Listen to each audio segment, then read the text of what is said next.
प्रभु श्री राम जब लंका से लौट करके आ गए तो भगवान का राज्याभिषेक होने लगा और उस राज्याभिषेक में दुनिया भर के सारे संत आए थे। भगवान ने लक्ष्मण जी को सेवा दी थी कि तुम सबके पैर छू के सबको दक्षिणा देना। शत्रुघ्न जी को सेवा दी थी कि तुम रसोई भंडार संभालना। भरत जी को सेवा दी थी सबको तिलक लगाना। राम जी मंच पर बैठ करके संतों से अपना ब्राह्मणों के द्वारा अभिषेक करा रहे थे। तभी वहां भृगु ऋषि का आगमन हुआ। अत्यंत क्रोधी जैसे भृगु ऋषि आए तो आकर के नारद जी के बगल में बैठ गए। नारद जी बैठे थे, बगल में भृगु ऋषि बैठे थे। कभी किसी जमाने में भृगु ऋषि ने नारद जी से पूछा था कि ऐसा क्यों कहते हैं कि नाम राम से भी बड़ा है, राम से बड़ा राम का नाम, ऐसा क्यों कहते हैं? नारद जी बोले प्रैक्टिकली बताऊंगा, कथा नहीं सुनाऊंगा, प्रैक्टिकली बताऊंगा कि नाम क्यों बड़ा है, राम जी से भी बड़ा राम जी का नाम क्यों। भृगु ऋषि आए, आकर के तुरंत अपना यहां पर एक सपोर्ट लगा करके तुरंत बैठ गए और कमंडल हाथ में लेकर के माला जपने लगे, नेत्र बंद करके ध्यानस्थ हो गए। यहां पर भरत जी महाराज सबको तिलक करते हुए आ रहे थे, दक्षिणा देते हुए आ रहे थे। जैसे ही भृगु ऋषि के पास आए तो नारद जी ने रोक दिया, बोले इनका तिलक और दक्षिणा मत दो। बोले क्यों, देख नहीं रहे हो, ध्यान में बैठे हैं, कहीं तुमने इनका स्पर्श कर दिया, ये जरा से हिल गए, क्रोध में आंखें खुलेंगी तो सब जल के भस्म हो जाएगा। तो बोले क्या करें? बोले सबका कर दो, इनका लास्ट में करना, सबसे जब इनकी आंखें खुल जाएं तब करना। तो लक्ष्मण जी बोले कहीं ऐसा ना हो कि मैं आगे चला जाऊं और इनकी आंख खुले और ये देखें इधर भी दक्षिणा दे दी, इधर भी दे दी, मुझे नहीं दे के गए। नारद जी बोले मैं बैठा हूं ना बगल में, मैं सब संभाल लूंगा, टेंशन मत लो। लक्ष्मण जी बोले देख लेना, आप संभाल लेना। लक्ष्मण जी प्रणाम करके आगे निकले। तिलक नहीं किया, दक्षिणा नहीं चढ़ाई, माला नहीं पहनाई, और जैसे ही थोड़ी दूर पहुंचे भृगु ऋषि के नेत्र खुले नहीं, नारद जी ने कोहनी मारी जोर से। क्या सब जगह तपस्या करने बैठ जाते हो? राम जी का अभिषेक चल रहा है, देखने आए हो कि यहाँ तप में बैठने आए हो? भृगु ऋषि बोले तुमको क्या दिक्कत हो रही है? बोले दिक्कत कुछ नहीं हो रही है, तुम्हारा अपमान होता हुआ दिखा तो मैंने कहा तुमको उठा देना चाहिए। मेरा अपमान कैसे? बगल में देखो, इधर देखो। बोले सबके माला है? बोले हाँ। इधर देखो, सबके माला है? बोले हाँ। सबके तिलक है, और ये देखो दक्षिणा भी मिली है। तुम्हारे ना माला है, ना तिलक है, ना दक्षिणा। और एक बात बोले, बोले क्या? माला तिलक दक्षिणा उसको नहीं दी जाती जिसको आमंत्रण नहीं भेजा हो। हमें तो लगता है तुम जबरदस्ती आ गए, वहां पे तुम बुलाए नहीं गए थे। अब किसी ज्ञानी पुरुष को इतना चेता दो तो वो तो क्रोध। और वैसे भृगु ऋषि, उन्होंने भगवान की छाती पर लात मारी थी, किसी को नहीं छोड़ते। मेरा अपमान किया गया राम जी की सभा में? बोले हाँ तुम्हारा अपमान किया है। नहीं तो देखो लक्ष्मण चला गया आगे। तुरंत उठ करके खड़े हो गए, गर्जना करके बोलने लगे, हे श्री राम, आपकी सभा में कम से कम संतों का अपमान नहीं होना चाहिए, और यदि हो रहा है तो आपको इसका निर्णय करना चाहिए, न्याय करना चाहिए। राम जी तुरंत राज्याभिषेक के बीच में रुक गए। बोले महाराज क्या हो गया, आप क्यों चिल्ला रहे हैं, क्या बात है? बोले हमारा अपमान हुआ है तुम्हारी सभा में। किसने किया अपमान? बोले वो सब बात की बात है, बाद में बताऊंगा किसने किया अपमान, पहले ये बताओ अपमान करने वाले को दंड क्या दोगे? राम जी बोले महाराज आप बस नाम लीजिए, जिसका नाम लेंगे उसके प्राण हरण कर लूंगा मैं, वो जीवित नहीं बचेगा। तो भृगु ऋषि जोर से हंसने लगे, बोले सोच लो। राम जी बोले रघुकुल रीत सदा चली आई, प्राण जाए पर बचन न जाए। आप नाम बोलिए बस, आप जिसका नाम बोलेंगे वो जीवित नहीं बचेगा। तो बोले और थोड़ा कंफर्मेशन दे दो। तो हनुमान जी, राम जी बोलते हैं मैं हनुमान जी की सौगंध खा के कहता हूं, आप जिसका नाम बोलेंगे वो जीवित नहीं बचेगा। किसने किया आपका अपमान? भृगु ऋषि बोले तुम्हारे अनुज लक्ष्मण ने, तुम्हारे छोटे भाई लक्ष्मण ने मेरा अपमान किया है। तुरंत राम जी अपना धनुष बाण उठाए और बोले कहां है लक्ष्मण, मेरे सामने खड़ा करो। लक्ष्मण जी वहां संतों की सेवा में लगे थे। तभी किसी ने जाके कहा लक्ष्मण जी भागो यहां से। बोले क्या हो गया? बोले भृगु ऋषि की आंख खुल गई है, और आंख खुलते ही वो आग बबूला हो रहे हैं, मेरा अपमान किया लक्ष्मण ने। अरे वो कहाँ है, नारद जी कहाँ है? नारद जी बोले थे कि मैं संभाल लूंगा। बोले नारद जी ने तो पूरा रायता फैलाया है, तुम तो भागो यहां से। लक्ष्मण जी बोले मुझे राम जी मार दें इसकी मुझे चिंता नहीं है। ऐसा हो नहीं सकता कि लक्ष्मण, राम जी कह रहे हैं कि मैं लक्ष्मण को बाण मारूंगा और लक्ष्मण जी भागे ना। लक्ष्मण जी तो सामने आके खड़े हो जाएंगे कि मार दीजिए नाथ, मेरा सौभाग्य आपके हाथों मरूं। लेकिन लक्ष्मण जी भाग क्यों रहे हैं? लक्ष्मण जी कह रहे हैं जिस मुकुट को अपने भैया के सिर पर पधरा करके उनका राज्याभिषेक करके कौशलपुर अयोध्या का राजा बने जिन भैया को मैं देखना चाहता हूं, जिसके लिए मैंने 14 वर्ष निद्रा को जीता है, आज वो दृश्य देखे बिना प्राण नहीं त्यागूंगा। मैं एक बार बस देख लूं कि मेरे भैया राजा बन गए, सिर पर मुकुट बैठ गया, उसके बाद वो मेरे प्राण ले लें। अभी राज्याभिषेक हुआ नहीं है, उससे पहले मेरे प्राण चले जाएंगे तो मैं कैसे जीऊं?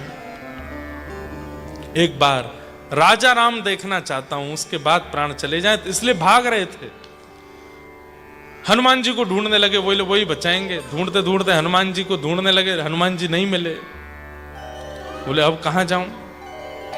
हनुमान जी भी जब नहीं मिले लक्ष्मण जी को, हाँ लक्ष्मण जी हनुमान जी को ढूंढने लगे, बोले हनुमान जी ही बचा सकते हैं मुझको। हनुमान जी नहीं मिले, तब लक्ष्मण जी बोले अब कहां जाऊं? राम जी ढूंढ रहे हैं, कहां है लक्ष्मण, कहां है लक्ष्मण? तो दूर गुफा में अंजनी मैया, हनुमान जी की माता जी बैठी तप कर रही थी। लक्ष्मण जी दौड़े मैया के पास गए, बोले मैया आप ही मुझे बचा सकती हो, पूरी बात बताइए, ऐसे ऐसे पूरा हो गया है, राम जी मुझे मारने आ रहे हैं। अंजनी मैया बोली, बोले तुम यहीं छिप जाओ इस शिला के पीछे, मैं हनुमान को बुलाती हूँ। अंजनी मैया ने नेत्र बंद करके जैसे ही वेग से हनुमान जी को पुकारा, हनुमान जी के रों कंपित होने लगे। पता चल गया कि मां बुला रही हैं। पवन पुत्र हनुमान दौड़ करके उछल के पहुंच गए मैया के पास। मैया जल्दी आज्ञा करो, मुझे क्यों बुलाया? राम जी का राज्याभिषेक होने वाला है, मैं बहुत व्यस्त हूं आज, पूरे भंडार की सेवा मैं और भरत जी देख रहे हैं, जल्दी बताइए क्या करना है? बोले मेरा एक बहुत जरूरी काम करना है। बोले मां कल कर लें, आज राम जी का राज्याभिषेक हो जाए। बोले नहीं आज करना है, अभी करना है, बताइए ना क्या करना है? बोले पहले वचन दो, जो कहूंगी सो करोगे। बोले वचन देता हूं मां करूंगा। बोले नहीं, सौगंध खा करके, अपने प्रिय की सौगंध खा करके कहो जो कहूंगी सो करोगे। ऐसी क्या बात है मां? बोले मैं जल्दी कह रही हूं, जल्दी करो, समय नहीं है। हनुमान जी बोले मैं राघव जी की सौगंध खाता हूं, राम जी की सौगंध खाता हूं, जो कहोगी सो करूंगा। पूरी बात बताई। बोले शिला के पीछे लक्ष्मण खड़ा है, राम जी उसको मारने आ रहे हैं, राम जी के बाण से लक्ष्मण की रक्षा करो। हनुमान जी मुस्कुराने लगे, वाह मैया, राम जी की सौगंध खिलवा दी और राम जी से ही बचाना है लक्ष्मण को। बोले अब बचाओ, ठीक है। हनुमान जी खड़े हो गए। राम जी को पता चला कि लक्ष्मण यहां है, तुरंत धनुष बाण लेकर के चढ़ा दिया। हनुमान हट जाओ, मुझे पता है शिला के पीछे लक्ष्मण है, उसको मेरे हवाले करो। हनुमान जी बोले भगवान आज लक्ष्मण जी को बाण तभी स्पर्श करेगा जब हनुमान नहीं रहेगा। जब तक हनुमान जीवित है आप लक्ष्मण को स्पर्श नहीं कर सकते। अच्छा, अरे हमने वचन दिया है, हमने भृगु ऋषि से कहा है कि मैं लक्ष्मण को जीवित नहीं छोड़ूंगा। बोले मैंने भी अपनी मैया को वचन दिया है कि मैं लक्ष्मण को कुछ होने नहीं दूंगा। अरे वचन की बात नहीं है, मैंने तुम्हारी सौगंध खाई है कि मैं लक्ष्मण को जीवित नहीं छोड़ूंगा। हनुमान जी बोले मैंने भी आपकी सौगंध खाई है कि मैं लक्ष्मण को कुछ होने नहीं दूंगा। आप लक्ष्मण के साथ जो करना चाहें कर सकते हैं, लेकिन उससे पहले मेरे प्राण ले लीजिए। मेरे प्राण चले जाएंगे तो मैं वचनबद्ध नहीं हूं, मेरी कसम टूट जाएगी, उसके बाद लक्ष्मण आपके हवाले, पर उससे पहले मुझसे सामना करना पड़ेगा। अच्छा उठा। प्रभु श्री राम ने कहा तो पहला बाण तुमको ही देखेगा। बोले चला दीजिए। आहा, जैसे ही बाण संधान किया है, प्रत्यंचा खींच करके हनुमान जी की ओर देखे, आकाश में बादल गरजने लगे, सूर्य चंद्रमा विचलित हो गए, देवता सब त्राहिमाम करके दौड़ने लगे। बोले ये कैसा अवसर देख रहे हैं? प्रभु श्री राम अपने ही दास हनुमान को बाण मार रहे हैं। पृथ्वी कंपायमान होने लगी। कैलाश पर बैठे हुए महादेव के तीनों नेत्र खुल गए और नेत्रों से अश्रुपात होने लगा। आज एक कैसा दृश्य दिख रहा है। लेकिन अत्यंत प्रसन्न मुद्रा में हैं श्री हनुमान जी। बोले मेरा सौभाग्य, मैंने चरण स्पर्श किए हैं, मैंने बहुत प्रेम पाया है राघव जी का। आज पहली बार क्रोध मिलेगा मुझको। दास को तो सब लेने का अधिकार होता है, प्रेम दे तो प्रेम स्वीकार करे, क्रोध दे तो क्रोध। स्वामी का आज क्रोध मिलने वाला है और मैं उसके लिए उत्सुक हूं। भुजा उठा करके खोल करके खड़े, बोले चला दीजिए बाण। जैसे ही प्रभु ने प्रत्यंचा खींच करके हनुमान जी की ओर बाण छोड़ा, वेग से हनुमान जी ने केवल कहा जय श्री राम। और इतना वेग था उस वाणी में, इतना वेग था उस राम शब्द में, पृथ्वी में भूचाल होने लगा। अरे पृथ्वी डामाडोल हो जाए, आकाश में भूचाल आ जाए, पर्वत हिलने लग जाए, ये बात तो एक थी। लेकिन आज वायु की दिशा इधर उधर होने लगी हनुमान जी के मुख से राम शब्द निकलते ही। जो वायु की दिशा सीधे हनुमान जी की ओर जा रही थी, वो वायु की दिशा ऊपर नीचे, जैसे टर्बुलेंस आता है ना फ्लाइट में। What is the cause of turbulence? The air pressure. कभी कभी एयर प्रेशर जो है वो विपरीत दिशा का होता है तो हवाई जहाज आकाश में हिलने लगता है। तो यू कैन जस्ट इमेजिन कि हवाई जहाज क्या है। दैट्स द बाण राम जी ने जो छोड़ा है। लेकिन अचानक से सामने से हनुमान जी ने जो जय श्री राम का उद्घोष किया, तो मुख से वह स्वर निकला, हवा लेकर के चला, पूरा वातावरण की हवा डामाडोल हो गई और वो बाण लड़खड़ा करके राम हनुमान जी के चरणों में गिर गया, स्पर्श नहीं कर पाया। राम जी देख करके चौंक गए, बोले कुंभकर्ण नहीं बच पाया, रावण नहीं बच पाया, इतने बड़े बड़े सबरे राक्षस नहीं बच पाए जिन बाणों से, ये हनुमान मेरा ही नाम बोल के मेरे ही बाण गिरा रहा है नीचे।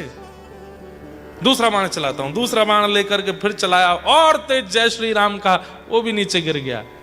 एक के बाद एक राम जी बाण चलाते रहे, हनुमान जी जय श्री राम का उद्घोष करके सारे बाणों को नीचे गिरते रहे। नारद जी मुनि भृगु ऋषि के पास गए, हाथ पकड़ के बोले अंत में निकला यह परिणाम, राम से बड़ा राम का नाम। जिसके चित्त में राम नाम विराजमान है, उसको राम जी भी चाहें तो डुबा नहीं सकते, मार नहीं सकते। ये नाम प्रभाव। कलयुग केवल नाम प्रभावा, सुमिर सुमिर नर उतरे ही पारा। कलयुग में नाम का ही प्रभाव है। तो राम जी अपना वचन निभाते हैं। अंत में भृगु ऋषि ने फिर जाके राम जी से कहा, सुनिए, मैंने ही कहा था कि मेरे अपमान करने वाले को मार दीजिए, अब मैं ही कह रहा हूं मुझे नहीं मरवाना है, छोड़ दीजिए। बोले देख लीजिए, आपने कहा था कि आप मारोगे, आपको मारना है। बोले कि नहीं, अब मुझे कोई गिले शिकवा नहीं है, लक्ष्मण जी को मैंने क्षमा किया। राम जी ने तुरंत धनुष बाण नीचे छोड़ दिए, दौड़ करके पहले तो हनुमान जी को हृदय से लगाया, फिर दौड़ के लक्ष्मण जी को हृदय से लगाया। लक्ष्मण जी रोने लगे, बोले भैया मुझे मार दीजिए, लेकिन एक बार आप अयोध्या के राज सिंहासन पर बैठ के मुझे दर्शन दे दीजिए, मैं एक बार आपको राजा बने देख लूं, उसके बाद मेरा वध कर दीजिएगा। मुझे आपके हाथ से वध करवाने में कोई चिंता नहीं है। राम जी बोले मैं वचनबद्ध था, अपने वचन का निर्वहन कर रहा था, यदि वचन दे करके ना करूं तो ये चोरी मानी जाएगी। अस्तेयम